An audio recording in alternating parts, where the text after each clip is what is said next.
Every Sunday po is a declaration ng katapatan ng pagtatagumpay ng Lord sa buhay ng bawat isa po sa atin. Ang bawat araw po ng linggo, even every day of our lives is a declaration of God's victory sa buhay po natin. At dahil po special day yung araw po na ito, kaya much more special yung appreciation natin dun sa mga ginagawa ng Lord sa buhay natin. For how many weeks? 3 weeks? Or 2 weeks? Or 3 weeks? Napakinggan po natin yung message ng Lord, yung heart ng Lord when it comes sa faith. Para sa marami, napaka-basic po nito kasi napapakinggan siya sa kalimitan sa maraming mga churches today. Pero binabalik tayo ng Lord sa isang kalagayan na this is one of the greatest foundation na kung saan hindi na mamalaya ng mga tao o ng mga anak ng Lord na ito yung isa sa unang pinapatay ng kaaway kasi ito yung magiging daan upang hindi makakilos ang Lord. Lack of faith. Low faith. Little faith. Pero kapag once again na binangon ng Lord yung faith ng kanyang mga anak, then malaya siyang makakakilos. Kasi kahit gaano ka-willing si Lord na kumilos sa buhay ng bawat isa sa atin, pero kung walang faith, so walang magpo-provoke sa hands ng Lord para gumawa sa ating lahat. Amen? Yan, before tayo marinig yung message ng Lord, then we'll grab this opportunity na makarinig ng isang testimony na kung saan magbibigay ng karangalan sa ating Diyos. Katulad na nabanggit natin dito sa pulpit for how many couple of weeks na yung word ng Lord natatalo natin yung gawa ng kaaway through the blood of the Lamb and through the word of our testimony. Dahil the more na meron nagte-testify, the more na may nangyayari sa spiritual realm na, teka, naranasan niya yung bagay na yun, natanggap niya yung bagay na yun, nakuha niya yung bagay na yun, then bakit hindi ko makukuha yung kailangan ko? Then walang reason para hindi ko ma-receive yung para sa akin.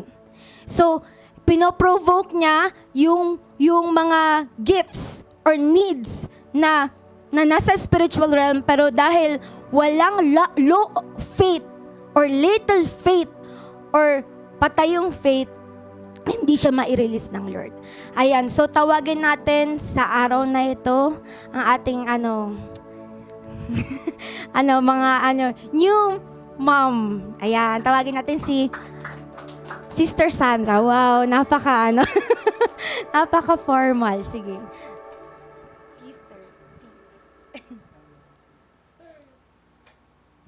Hallelujah.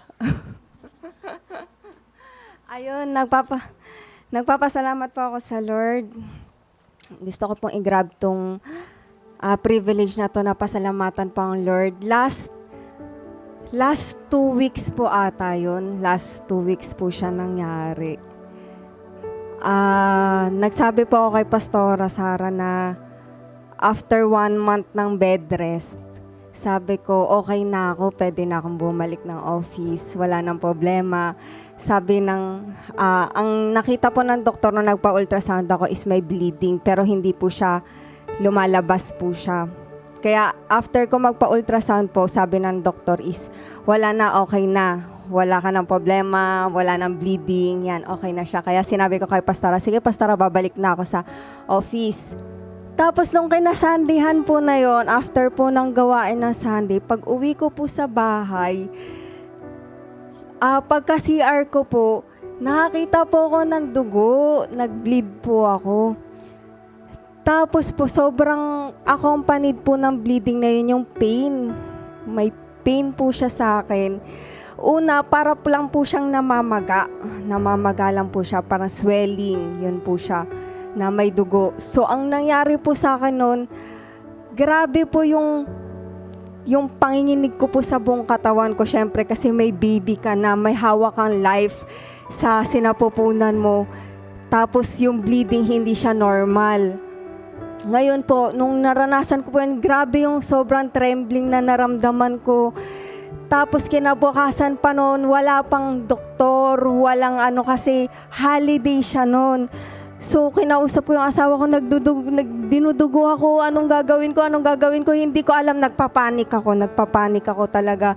Tapos ang ginawa ko noon, nagpray ako, tapos gabi na yun, 1:00, 2:00, 3:00. Grabe yung battle sa mind, grabe yung battle spiritual, grabe yung battle sa physical. Kasi ilalaban mo na, hindi, may ginagawa ang Lord, may gagawin ng Lord. Pero yung makikita mo yung reality na tuloy-tuloy yung dugo, nandito yung dugo. Tapos yung time na yun, ang nagre-register lang sa utak ko, why you have little faith? Why you have little faith? Yun lang siya. Tapos binabattle ko siya, hindi Lord, may gagawin ka. Hanggang sa kinabukasan, nandun pa rin yung dugo. Tapos wala yung gabi na yun, tulog si Tommy. Tapos feeling ko mag-isa lang ako. Sabi ko, baka tulog siya. Ito yung oras na dapat nandito siya. Yung oras na dapat, okay lang yan, may ginagawa ang Lord, may gagawin ang Lord. Tapos noong time na yun, wala, tulog siya. Tapos yung doktor, hindi ko matawagan. 1:00, 2:00, 3:00. Pinilit kong matulog kasi nga sabi ko, hindi Lord, may ginagawa ka, iniingatan mo kami, pinoprotektahan mo kami, lahat na ng deklarasyon. Sinabi ko kasi makikipaglaban ka sa nakikita mo sa reality. Tapos yun, kinaumagahan, yun nandun pa rin yung pain. Tapos para siyang hindi na siya hindi lang siya swelling, para na siyang tinutusok na siya, sobra na yung pain. Na kapag umiihi ako, kailangan nakatayo ako. Kasi nga, tapos kailangan bubuhusan ko siya ng tubig kasi sobrang sakit niya.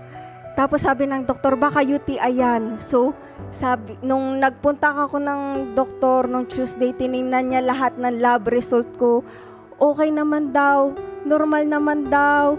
Tinignan si baby, yung ultrasound si baby. Ayos naman si baby, yung placenta okay, si baby okay. Yung tinignan yung cervix ko, inaipa ako ng doktor.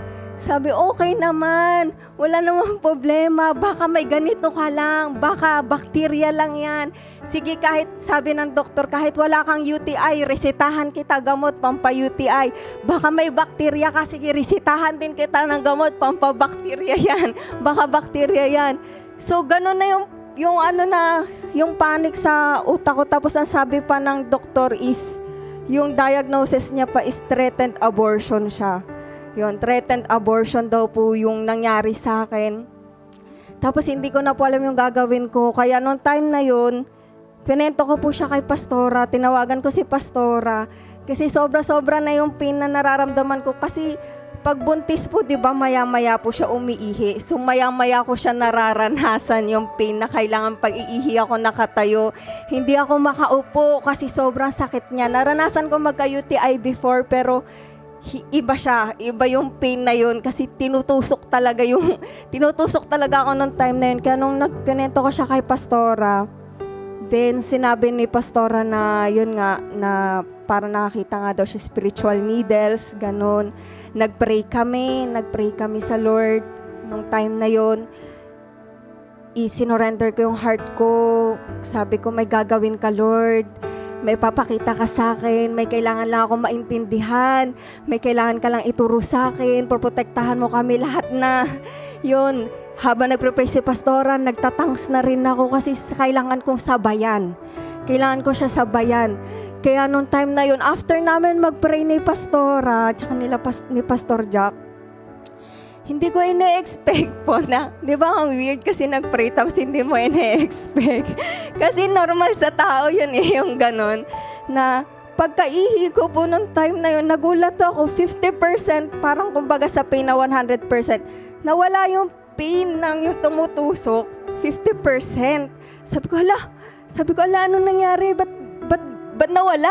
Sabi ko. Tapos maya-maya, after minutes ulit, as in, completely nawala na po talaga siya. Yung pagkaihi ko po, nawala na po siya. Tapos yung blood, yung bleeding, siguro mga 3 days lang, nawala na rin yung blood. Tapos sabi ko sa faith ko talaga noon yung time na yun, na sabi ko sa Lord, Lord, ayoko na uminom ng gamot. Kasi yung gamot sobrang painful niya sa tiyan. Tapos iniisip ko rin yung baby kasi puro mga ibang gamot po yun siya. Nakalimutan ko yung term sa kanya na sabi pwede daw sa baby. Pero yun nga po, sabi ko, hindi, kaya na to ng Lord. Pinagaling na ako ng Lord. Pero nandun pa rin yung battle sa mind. Nandun pa rin yung battle sa katawan mo, yung physical na mahina ka, yung physical mo na kahit nawala na yung tumutusok sa akin, nandun pa rin yung swelling, nandun pa rin nandun pa rin siya, nandun pa rin yung mahina yung katawan ko. Kaya sabi ko talaga, na-realize ko nung time na yun, nung mga moment na yun na kaya pala yung kadalasan, oftentimes talaga na na-associate talaga yung faith sa death and life situation. Yung si Peter naglakad sa tubig, syempre buhay niya yun. Bakit ka hindi magpapanik, di ba? Magpapanik ka nun, buhay mo yun, malulunod ka dun eh. Pero nando si Jesus Christ, yung mga disciples na malulunod na yung bangka, death and life situation din siya. Tapos na-realize ko na, okay, oftentimes na-associate yung faith sa death and life situation kasi nga, sobrang importante ng life. Kaya kung anong meron sa atin ngayon na faith na gusto nating makuha, sa pamilya natin, pangarap, sa future, may hope pa, may gagawin pa ang Lord kasi buhay ka pa. Na-realize ko yun na sobrang importante ng life na oo nga, kaya nga binigay ni Lord, kaya nga binigay ni Jesus, na-move niya na yung pinaka-biggest mountain, yung sins natin, para lang mabuhay tayo. So, paano pang hindi niya kayang buhayin? Kaya nung time na yun talaga, sabi ko, nakipag-battle talaga ako, hindi kaya to ng Lord. Tinigil ko yung gamot, tinigil ko lahat. Kaya nung pumunta ako sa doktora nung nakaraan, sabi niya, umokay ka na ba? Sabi ko, umokay na po ako doon. Umokay na po ako, Dok. Pero sabi niya, okay ka na kasi basta ininom mo na lahat ng gamot. Pero hindi niya alam. Hindi niya alam, tinigil ko yung gamot sa ika-third day pa lang ata o ika-second day pa lang. Kasi nga, gusto ko lakaran yung pananampalataya ko na may ginawa ang Lord, na pinagaling ako ng Lord. Kaya yun, grabe yung pasasalamat ko sa Lord. Pero tuloy pa rin yung battle. Kaya nung time na yon, yung kinento ko kay Pastora na nagpray ako sa Lord, may karanasan pa ako sa Lord noon. Nasabi ko, mahina pa rin yung katawan ko. Sabi ko, Lord, gusto kong i-recover mo ko.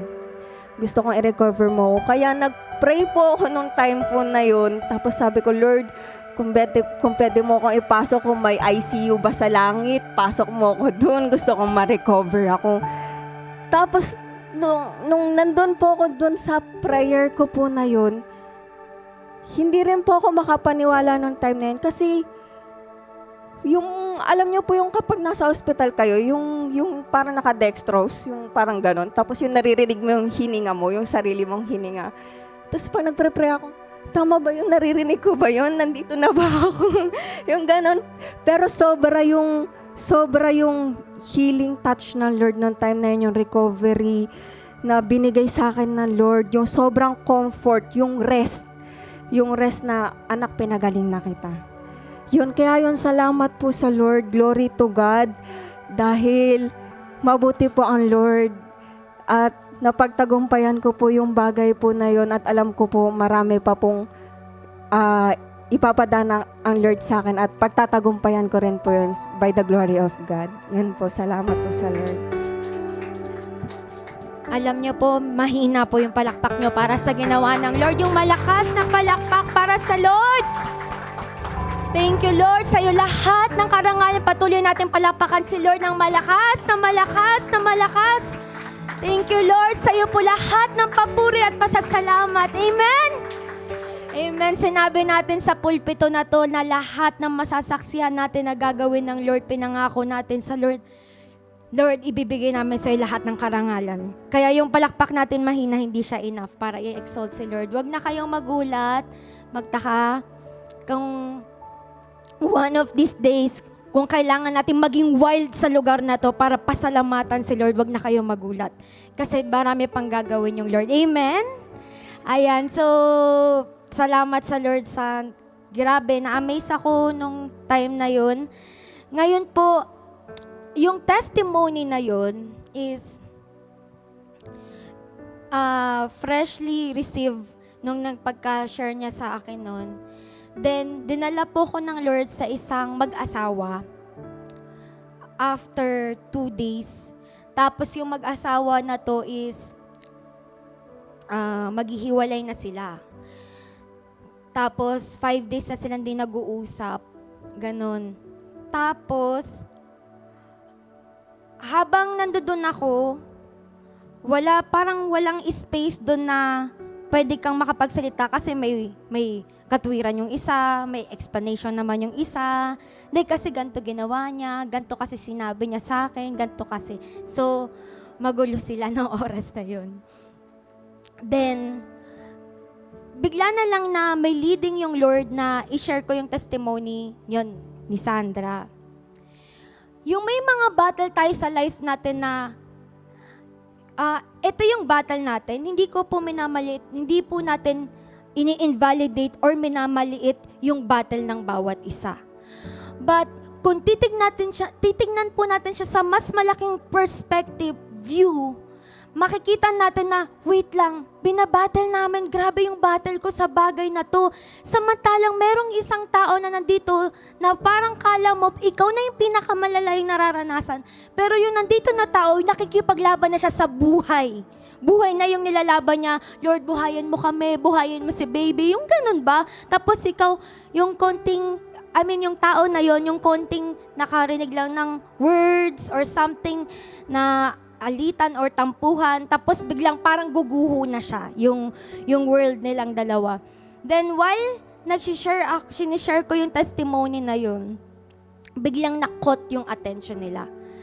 Tapos, nagkaroon siya ng isang light na, wait lang, inaway namin yung isa't isa, tipong mahihiwalay na kami, ni hindi mo lang muna namin tinignan kung ano yung cost, kung ano yung ugat, bakit siya nangyari. Which is, lagi po siya dito natin lately, ni-reveal ni Lord na hindi na tayo magfo-focus ngayon sa mga fruits. May nakita tayong bunga, pinutol natin. May lalabas ulit na bunga, pinutol natin. Napagod na lang tayo kakaputol ng bunga without addressing the root. Kaya na sinabi ko po na yun, sinabi ko rin siya kay Sandra na spiritual yung problem sa bagay na to, lagi niyo po itong tatandaan. If wala pong makita na something sa kahit ano pong sa medicine, normal lahat, okay naman, walang masabi yung doktor, ibig sabihin spiritual battle po yun. Na kailangan ng specialist. Si Lord yung specialist. Ngayon po, nung sinshare ko na-focus na sila sa spiritual, then lumabas doon yung word na, Lord, i-reveal mo. Na-amaze ako kasi nung Wednesday na yun, nung a week before yun, ito yung word sa prayer meeting po natin. Yung, Lord, reveal every hidden thing. Bakit nangyayari to? Bakit paulit-ulit? Bakit dito ka lagi naiyak? Bakit dito ka lagi nasusugatan? Bakit dito ka lagi bumabagsak? Bakit dito ka lagi nagfo-fallback? Lahat ng anong reason, reveal mo. Kasi hindi lahat alam po natin. Then, na-amaze ako kasi yung babae na yon, sinabi niya na nag-pray siya, Lord, i-reveal mo. Yon, i-reveal mo. Kung ano yung problem. Ang good thing sa Lord is, nasa season na tayo po ngayon at hindi na to maaalis pa ng area na kung saan binabullseye niya kung ano yung pinaka-reason, yung pinaka-ugat. Then, dun sa babae, ang pinaka naging ugat, sinishare ko na po itong testimony na to para kung sakaling may makarinig po nito sa YouTube or meron po dito na ganito rin, meron pong pag-asa. Okay? Ngayon po, ang nangyari doon is sabi niya, ang pinakaugat sa kanya doon sa babae is pride. Tingin niya wala siyang mali, tingin niya okay lang naman siya. Yung pride na yun. Then number 2, yung sa lalaki naman po is anger, rage, uncontrollable anger, uncontrollable emotions. Then nung na-expose siya nung time na yun, doon nag-start na pagod na kami. Paulit-ulit na lang, laging ganito. Then Lord, ikaw na. Then nung time po na pinag-pray po sila, then doon na po nag-move yung Lord para bunutin yung ugat. Yung babae po na natumba siya. Natumba siya, ganun. Tapos yung lalaki naman po is yung fire ng Lord, yung fire ng Holy Spirit is hindi niya makontain. Tapos ang sabi niya lang, sobrang init. Sobrang init. Tapos yung luha niya patak ng patak. Tapos sa loob ng 5 days na wala silang usap, na wala silang communication, tas parang yung word na sorry is napakahirap niyang sabihin. Instant sa harapan ko po, nung time na yun, nagsabi sila, sorry. Tapos nagyakap sila sa isa't isa. Ngayon po, paano siya nangyari? It is because merong ni-reveal si Lord na something na problem sa spiritual. Na which is lagi tayo nagfo-focus sa physical. Ito na yung sitwasyon. Magulo sa bahay kasi ganito yung ugali nila. Ganito sila magtratuhan sa isa't isa. O kaya naman kasi walang pera, o kasi maraming utang, o kasi lumulugi yung business, o kahit ano pa man, nakafocus sa fruit, which is merong root. And then after no, nagyakapan, tas nagtabi na po ulit sila sa kama. Ayun na, naging masaya na po sila. Ngayon po, na-encourage sila, nakita nila na yun pala, may spiritual pala.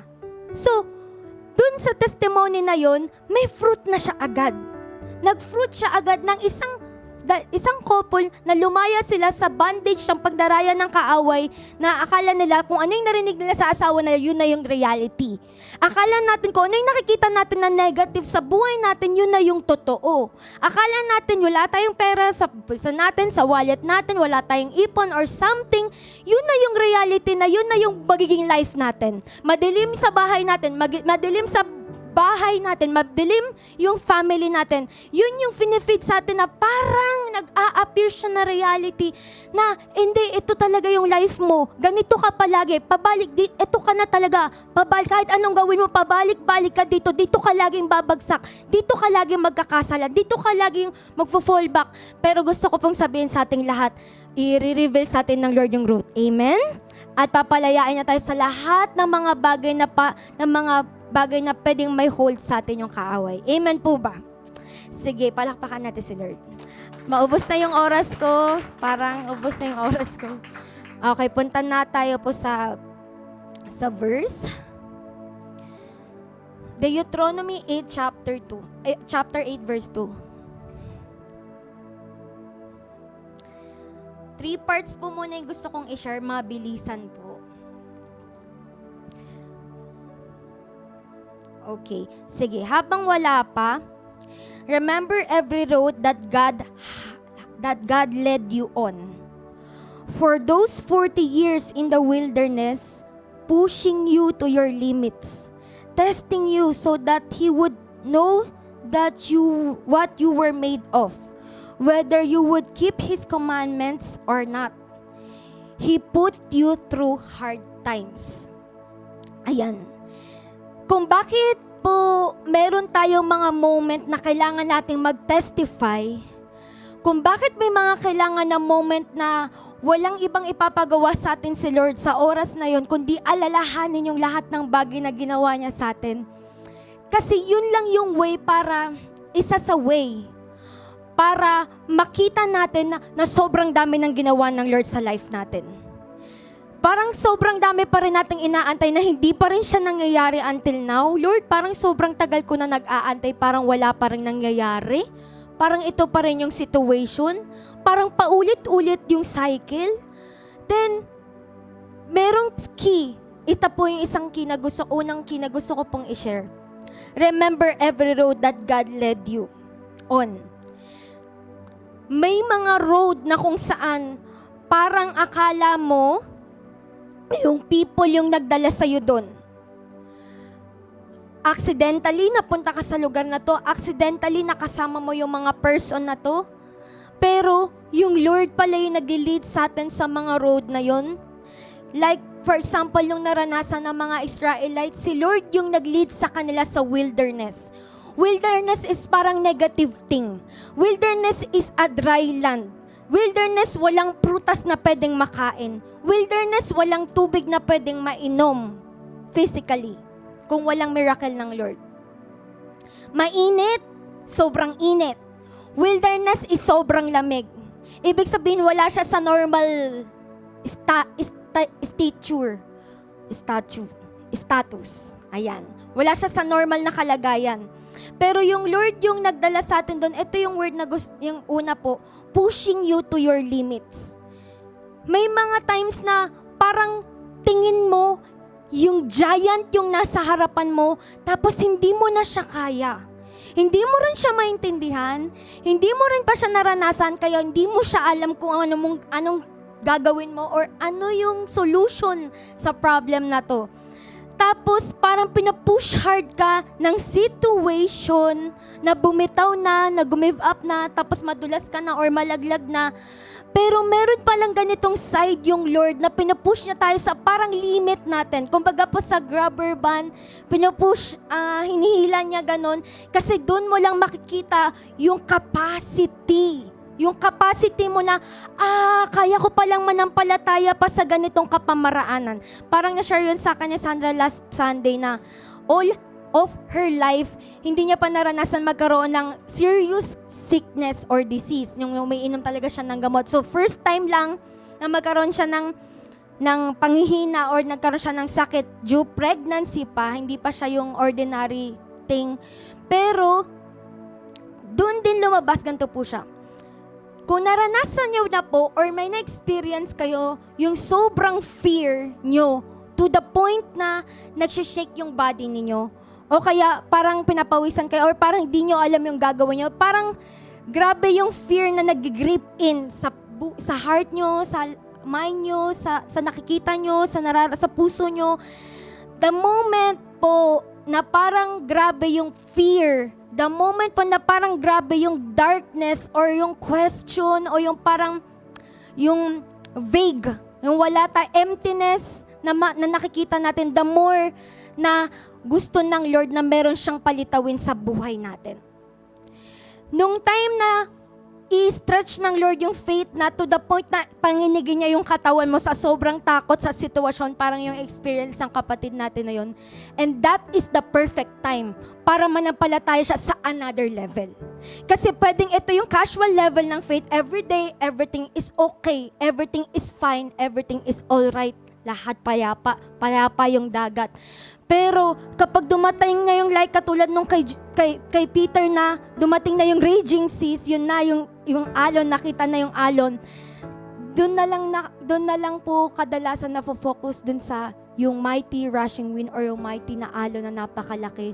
Pero ang di natin alam, greater is He that is in me. Greater is He that is in you than sa nakikita nating malaking wave, than sa nakikita nating malaking hangin. Then, dun lumalabas yung another level ng faith, ng hindi ordinary na faith. Tapos magi-step in tayo sa hindi pangkaraniwan na parang pinapush tayo sa limit natin. Ito lang yung limit mo. Alam mo, ito lang yung kakayahan mo. Pero bakit pinupush ka? Ini-stretch tayo ng Lord. Kasi doon natin makikita anong works ng demonstration ng words ng Lord kapag na-fully expand tayo. Ngayon, testing you so that He would know that you were made of, whether you would keep His commandments or not. Para malaman ni Lord kung ano ba, yung binigay ko ba sa Kanyang pangako, yung binigay ko ba sa Kanyang word, lalakaran niya ba? Paniniwalaan niya pa rin ba yon kahit ito yung inalaw ko na situation sa kanya? Or mag-walk away na lang siya kasi sasabihin niya, ginawa ko na yung bagay na to, ginawa ko na rin to, ginawa ko na rin lahat. Pero same pa rin yung situation na nakikita ko. It means, yun yung moment na kung saan tinitingnan na ng Lord kung mag-walk away tayo dun sa mga bagay na nararanasan natin. Marami pong mga tao, naka-receive sila ng iba't ibang klase ng pangako ng Lord. Kung tatanungin ko po bawat isa sa atin dito, naka-receive tayo ng mga word or promises ng Lord. Yung iba pa sa atin dito, naka-receive pa great prophecies.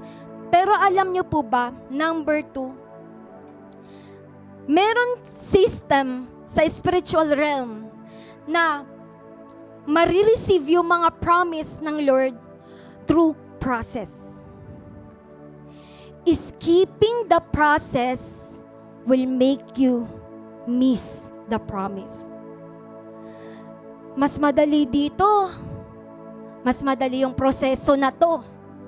Mas madali yung way na to. Parang mas okay dito.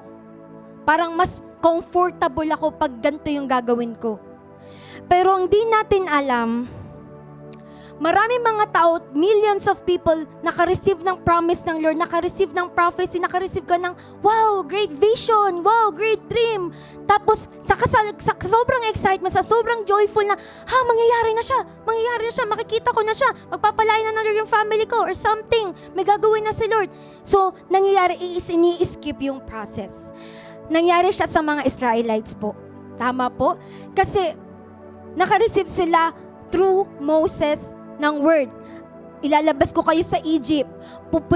Dadalhin ko kayo sa lupang pangako na kung saan dumadaloy doon yung milk and honey. Sinabi yun ng Lord sa kanila through Moses. Pero 2.5 million to 3 million yung people sa time na yun ng Israelites na naglakad sa desierto, sa wilderness. Naniwala sila sa promise. Naniwala sila doon sa word na yun ng Lord. Pero, skip sila ng skip through complaining. Skip sila ng skip through murmuring. Anong nangyari? 2 lang yung nakapasok. So, it doesn't mean na meron po tayo na-receive na sobrang grabe yung word ng Lord, yung panaginip ko na yun. Grabe talaga. Yung vision na yun or something, yung prophecy na yun, grabe talaga. Pero, skipping the process will make us skip the promise. Kaya, sige lang, alaan natin si Lord na i-push tayo sa limit natin. Kasi doon may pinapalitaw si Lord sa atin. Amen? Palakpakan natin si Lord. Then, di ko alam paano ko siya pagkakasyahin, pero gusto ko pong i-share to.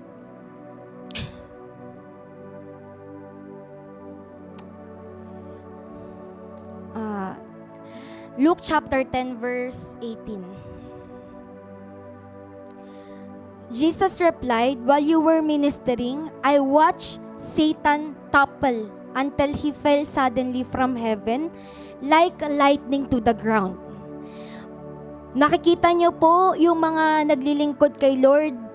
Nakikita niyo lang na parang naglilingkod kay Lord dito po sa harapan o kayo nandiyan dyan or sa prayer meeting natin.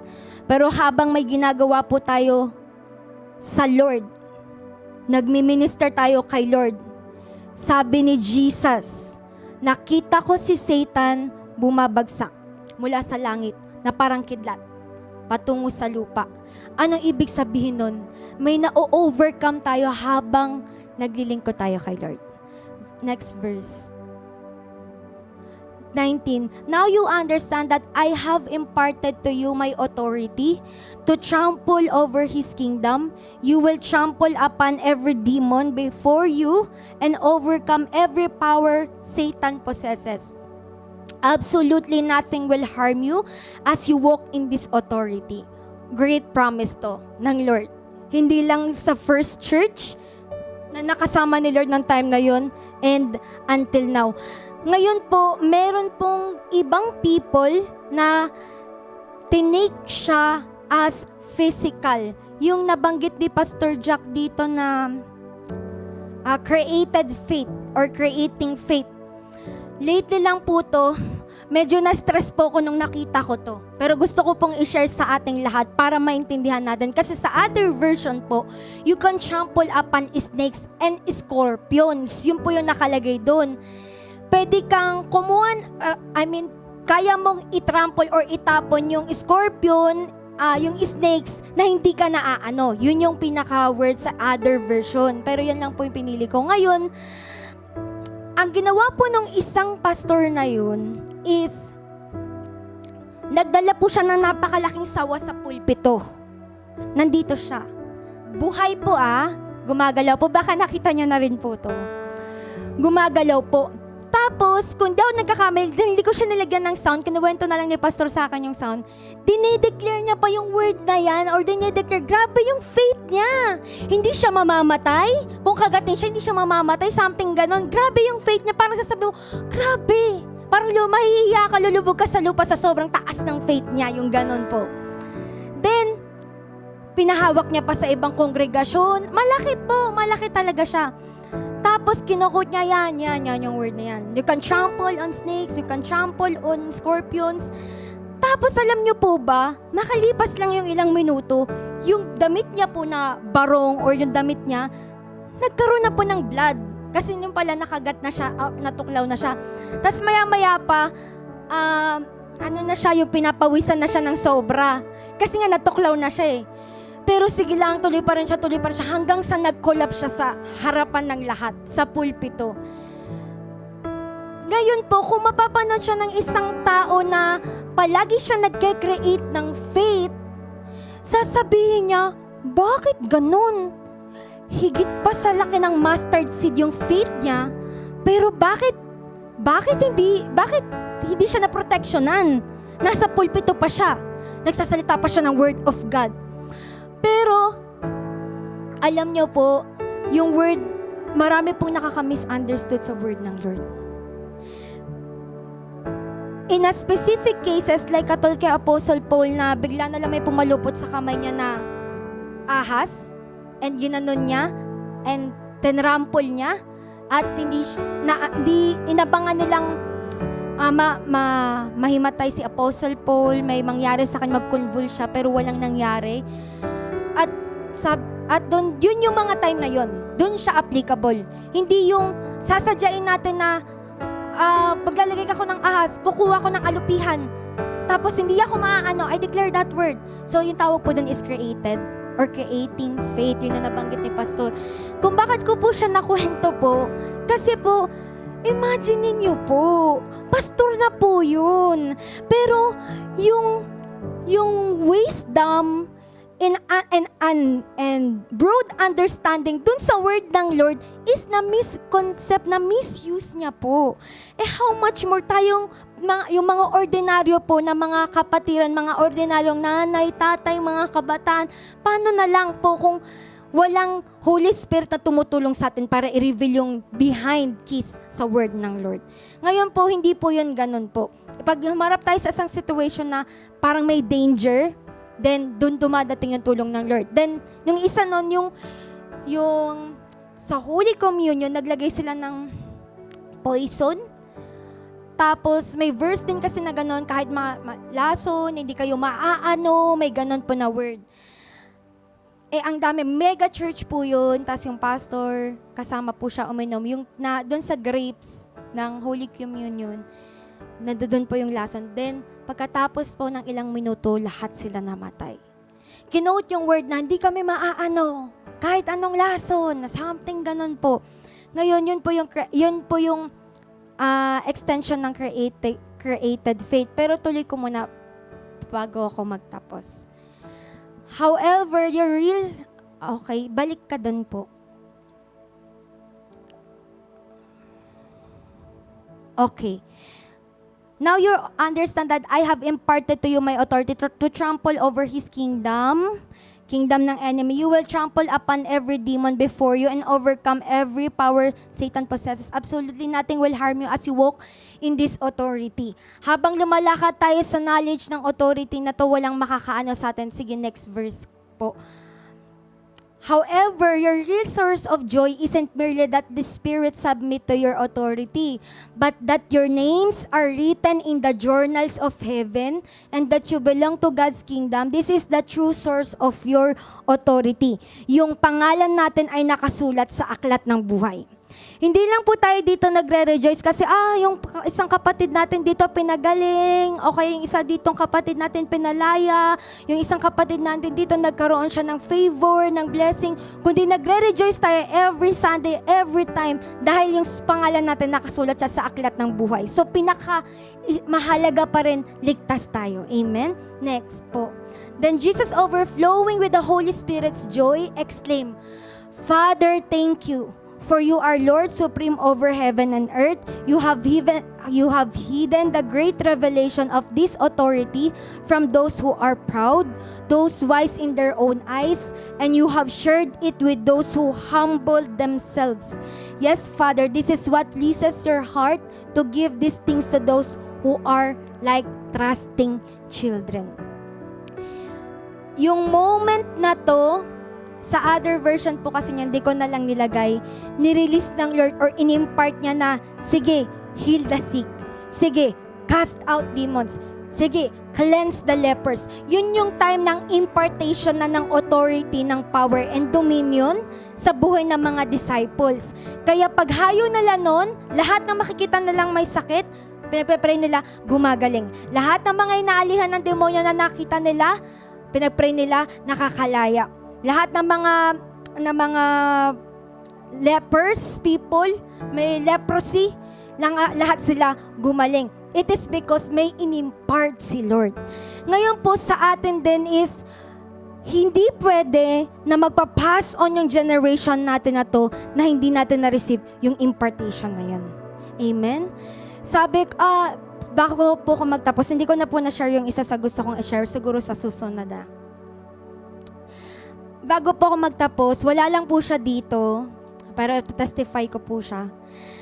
Meron po isang nanay dito na every time, lagi po naman siya kasama. Noong nag-i-start pa lang tong church. Then, matagal po siyang di nakapag-church. Then, last Wednesday, naririnig niya po yung background music dito bago mag-prayer meeting. Tapos, ang pagkaka-explain niya doon, parang may humahatak sa paa niya papunta sa church. Then, in short, after a long period of time po na hindi siya nag-church siya.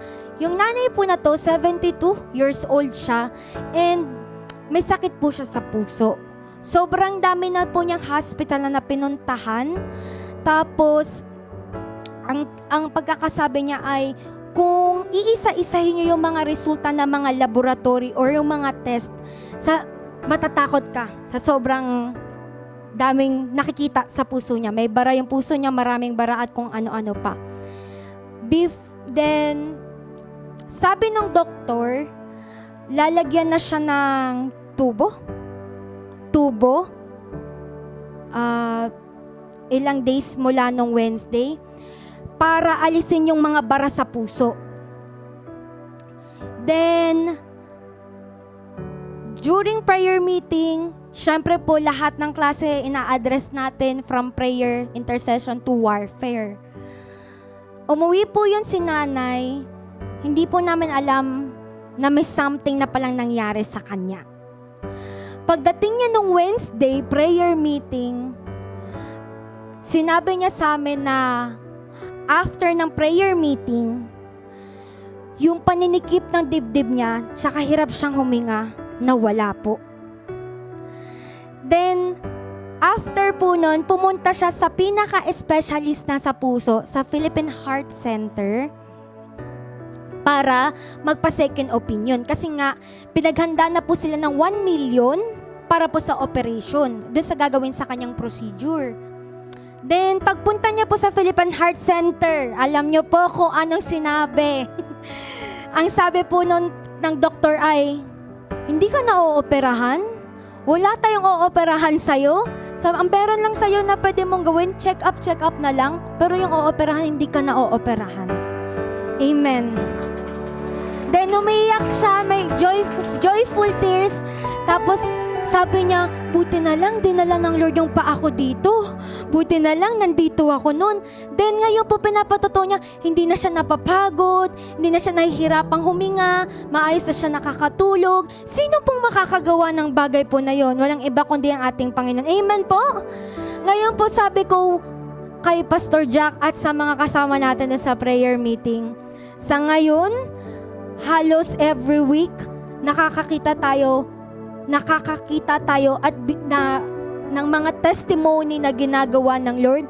Pero dinideklara ko sa pulpito na to, katulad ng sinabi ko sa kanila, sa amin, is susunod, every day you will hear testimonies na magbibigay ng karangalan sa Lord. Amen?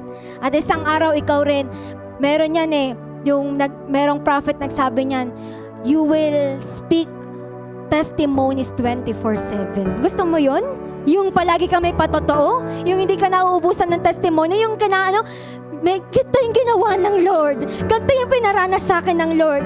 Grabe yung Lord. Grabe yung kabutihan ng Lord. Ito yung ginawa niya sa buhay ko. Tapos kinabukas, may bago ka na naman testimony. Dahil yun yung gusto ng Lord. Lagi siyang maparangalan sa buhay ng mga anak niya. Amen? Amen. Kaya sa oras na to, binibigay na sa atin ng Lord, in-impart na sa atin ng Lord yung mga bagay na to na kailangan natin. Kaya, naghahanap lang yung Lord ng mga willing people to carry such impartation na gusto ng Lord na kailangan ng mga tao. Kaya po lahat tayo ay pumikit. Glorify your name.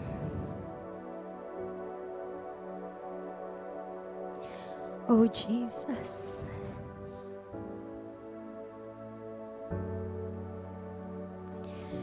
Oh Jesus. We give you the highest praise. We give you the highest glory. Thank you, O Lord God, for your works in our midst. Thank you, Lord, sa ginagawa mo sa buhay ng iyong mga anak, O Lord. And right now, O Lord, sa araw po na ito, as we receive your word, as we receive your message, O Lord God, katulad na natanggap ng mga alagad mo, O Lord God, you are also releasing that, O Lord God, sa aming mga buhay, O Lord God. Sa lugar na ito, Panginoon, sa buhay ng inyong mga anak, O Lord God, this is the time, this is the perfect time where a new generation of your people that will bring your heart, O Lord God, that will bring, O Lord God, not only reconciliation to the broken relationships, O Lord God, but also, O Lord God, restoration to the life and to the heart and healing and freedom to your people right now. In the mighty name of Jesus Christ, every broken thing, O Lord God, sa buhay ng inyong mga anak sa lugar na ito, Panginoon, locate every broken thing in our lives. Kung saan kami, O Lord God, may butas sa aming buhay at tumatagas, Panginoon, ang mga pangako mo sa buhay namin. Tumatagas, O Lord God, ang mga pinangako mo, O Lord God, sa buhay namin.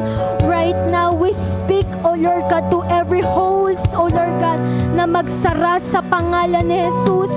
In the name of Jesus, kung ito man ay bunga ng aming pagmamalaki, kung ito man ay bunga ng aming pagmamayabang, ng aming pagmamataas, o bunga ng aming kasalanan na gawa o pagkukulang, O Lord God, forgive your people, O Lord God. Patawarin mo kami, O Lord God, at hayaan mo, Panginoon, ang iyong mga anak ay patuloy na tumayo sa lugar na ito.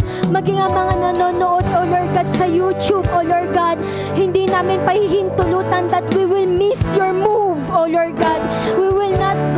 We are not going to miss your move, O Lord God, in these last days, O Lord God, because you are pouring out your spirit, O Lord God, to all flesh, O Lord God. You are pouring out your spirit, O Lord God, to bring, O Lord, salvation, to bring reconciliation, to bring freedom, to bring healing, to bring, O Lord God, your heart for your people, O Lord God.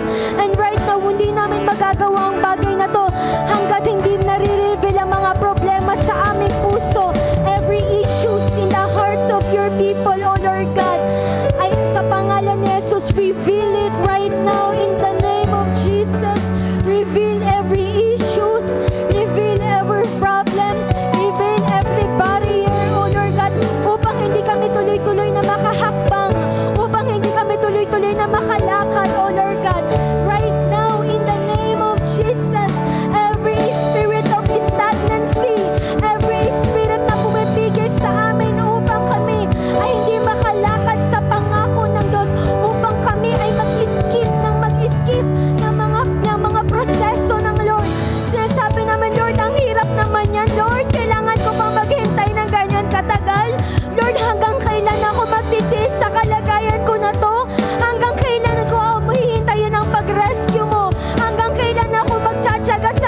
financial needs, financial breakthrough, oh Lord God.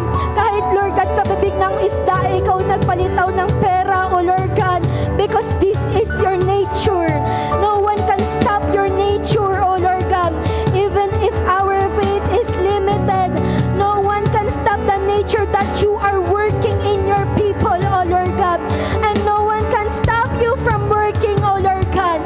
Kaya naman, Lord, right now, in the name of Jesus, every people that is weak right now, we speak strength.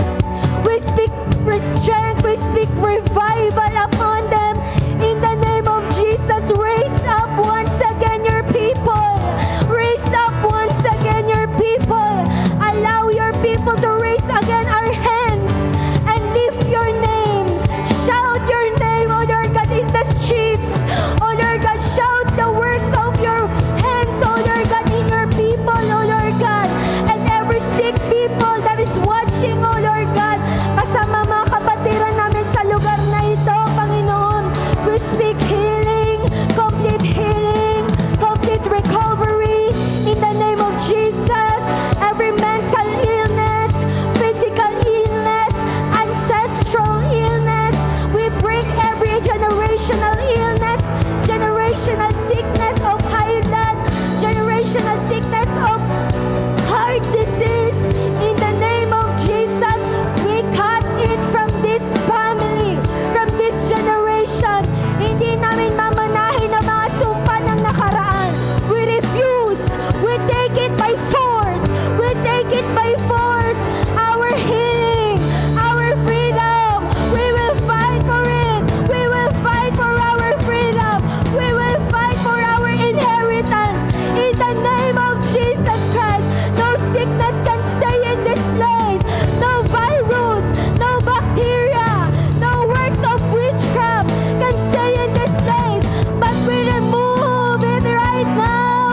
In the mighty name of Jesus Christ, sa pangalan ni Jesus, every active curse in the life of God's people right now, in the name of Jesus, we consume it by the fire of God. We consume it by the fire of God. We consume it by the fire of God. In Jesus' mighty name, sa pangalan ni Jesus, in Jesus' name, every addiction in this place, it is done. It is finished. It is done. We are saying to every kind of addiction, you are done in my life. You are done in this family. You are done in this church. In the mighty name of Jesus Christ, you are done. Sapat na ang mga panahon. Sapat na ang mga oras na nilagay namin upang kami gumawa ng mga walang kabuluhan na bagay. And we take our last chance, our last years, Lord, remaining years, oh Lord God, to serve you, to honor you, Lord God, mga natitira namin panahon dito sa mundo, oh Lord God. Hayaan niyo po, Panginoon, ang aming buhay ay magbigay ng karangalan po sa inyong harapan, oh Lord God. In the mighty name of Jesus Christ, we speak breakthrough to your people, financial breakthrough, kalayaan sa kahirapan, oh Lord God.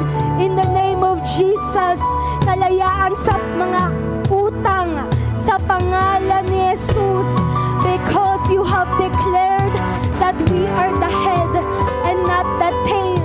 We are the one who will lend and not a borrower, oh Lord God, because you are blessing your people. We speak release. We speak release. Release of your favor. Release of your blessing, oh Lord God, in the mighty name of Jesus Christ. Thank you, Lord. Continue to reveal things to your people. We are humbling ourselves. Patuloy mo pong ipahayag mga bagay na nakatago sa inyong mga anak, that we will grow, that we will grow, that we will grow in this walk, oh Lord God, na hindi kami empty, oh Lord God, but we are full of the knowledge, of the wisdom, and the revelation of the Holy Spirit. We thank you. We appreciate, Lord, every healing that you are doing in this place. We thank you for the fire of the Holy Spirit. We thank you, O Lord God, for your move in this place. We thank you for every answered prayers, Lord. We thank you for every restored families, O Lord. Reconciled families, O Lord God. And we will continue to declare for the last time that we will see greater. Our cameras in this place will capture greater things, will capture greater testimonies, O Lord God. At pangyayarihin mo ito, O Lord God, habang ngayong mga anak ay patuloy, Lord, nananampalataya sa iyo. Thank you, Jesus. Cover us with your precious blood, O Lord God, and fill us, O Lord, with your strength and peace and joy, O Lord God. Use every one of your people in this place. Pag may nakita ang iyong mga anak na isang taong nangangailangan, O Lord, ng kagalingan, you will put the burden in their hearts, O Lord God. At sasabihin nila, Lord, sa mga tao na yun, na maaari ba kitang ipag-pray, and they will pray for them, and they will receive their freedom and healing, O Lord God. Raise them. Raise the people, that kind of people in this place, O Lord God. That not only watchers of the testimonies, but doers, O Lord God. Partakers, O Lord God, of your end time testimonies, O Lord God. Salamat, Lord. We give you the highest praise. We give you the highest glory, O Lord God. In the name of Jesus.